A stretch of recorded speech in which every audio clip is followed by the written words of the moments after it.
نماز کی حالت میں انسان اپنے پروردگار خالق و مالک پالنہار کے حضور کھڑا ہوتا ہے. اس کو اس حالت میں کھڑے ہونا چاہیے کہ وہ اللہ رب العالمین کو دیکھ رہا ہے. اگر یہ کیفیت دل میں پیدا نہ ہو، کم از کم یہ پیدا ہونی چاہیے کہ میرا مالک میرا پروردگار مجھے دیکھ رہا ہے. تو جب یہ کیفیت پیدا ہو جائے گی، پھر شیطان جو بندے کا بدترین دشمن ہے وہ اس کو نماز میں بھلائے گا نہیں اور بھلانے میں کامیاب نہیں ہوگا، اس کا وار ناکام ہو جائے گا. حضرت عثمان بن ابی العاص رضی اللہ تعالیٰ عنہ بیان کرتے ہیں کہ وہ رسول مکرم صلی اللہ علیہ وسلم کے پاس آئے. انہوں نے کہا اللہ کے نبی، شیطان میرے اور میری نماز کے درمیان حائل ہو گیا ہے. وہ آ کر میری نماز کو مجھ پر بھلا دیتا ہے، خلط ملط کر دیتا ہے، قرات کو بھی خلط ملط کر دیتا ہے اور پتہ نہیں رہتا کتنی رکعتیں پڑھی ہیں. تو رسول مکرم صلی اللہ علیہ وسلم نے فرمایا یہ شیطان کی طرف سے ہے.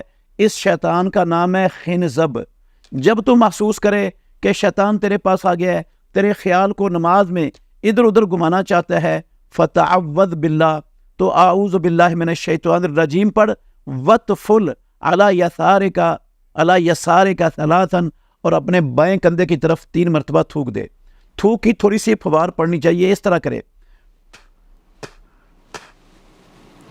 یہ نماز کی حالت میں کرنا اللہ کے نبی محمد الرسول اللہ صلی اللہ علیہ وسلم نے اس کی ترغیب دی ہے. عثمان بن ابی العاص رضی اللہ عنہ کہتے ہیں میں نے یہ کام شروع کر دیا، فَأَذْهَبَهُ اللَّهُ عَنِّي، تو شیطان کو اللہ نے مجھ سے دفع کر دیا، اللہ لے گیا اس سے. پھر وہ میری نماز میں آ کر خلل نہیں ڈال سکتا تھا، نماز میں بھولتا نہیں تھا پھر میں، اور نماز میں پورے خشوع خضوع سے پڑھتا رہتا تھا. تو یہ سنت بھی ہمارے معاشرے میں بہت زیادہ ختم ہو چکی ہے. ہم جب نماز پڑھ رہے ہوتے ہیں تو اپنے دکان کا کاروبار، لوگوں کے ساتھ لینے دینے کے معاملات کا حساب وہ سارا نماز میں ہو رہا ہوتا ہے.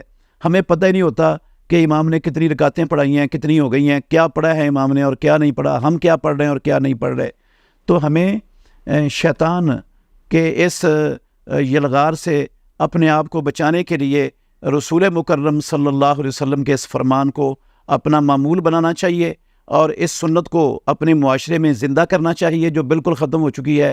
اللہ ہمیں عمل کرنے کی، سمجھنے کی توفیق عطا فرمائے.